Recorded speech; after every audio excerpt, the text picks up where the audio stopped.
Ines de La Cuetara in Tel Aviv, Israel. Ines, what's the latest on the fighting in Beirut?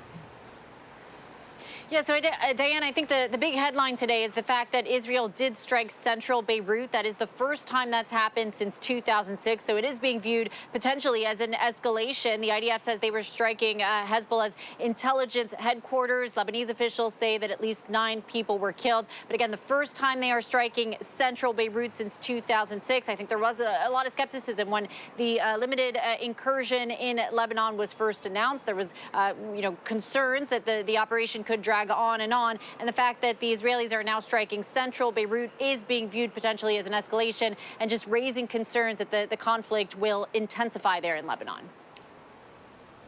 Now, on the Iran side of things, you heard President Biden say nothing would happen today. What more do we know about how Israel may retaliate and what the U.S. is advising them to do?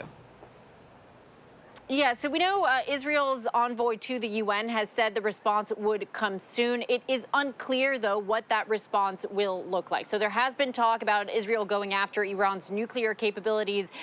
We know that the U.S. is pushing for them not to do so. And you heard it there from President Biden saying that the U.S. does not support that. I will say there has been kind of growing daylight between the U.S. and Israel in recent days. The Israeli leaders appearing to grow increasingly comfortable with defying the U.S., so unclear if Israel will listen. Our reporting, according to a senior U.S. official, is that it is much more likely that Israel will go after Iran's energy grid. So things like their oil sector, for instance, potentially economic interests. And as far as the timing, so again, that Israeli envoy to the UN saying that the attack will come soon. I will say it's been, though, 48 hours since Iran's attack on Israel. So it could be that that response is being delayed because of the Jewish New Year. It could also simply be that the Israelis are preparing something more sophisticated and need, more time to prepare. All of that is unclear at this point, but everybody here on edge waiting to see what Israel does next.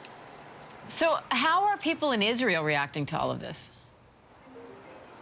Yes, I mean, again, I think people concerned. We had the Jewish holiday of Rosh Hashanah, the Jewish New Year, getting underway last night. I was at a Rosh Hashanah dinner last night, and there were families there, gathering, praying and singing and trying to keep their hopes up. But it did feel kind of, I think, more subdued. There was a somber mood. We have an Israeli colleague who was telling us that typically people will say Shana Tova, Happy New Year. They're not saying that this time around because the mood is so heavy. So they are concerned for what's to come next. And of course, I think we should mention also, the Lebanese civilians who are also being impacted by the intensifying fighting there on Israel's northern border. We know there have been over 1 million people displaced in Lebanon and nearly 2,000 people killed in the last few weeks. And all indications, point to the fact that the fighting there is intensifying. The Israelis saying that at least 8 IDF soldiers were killed in southern Lebanon and 20 others were injured.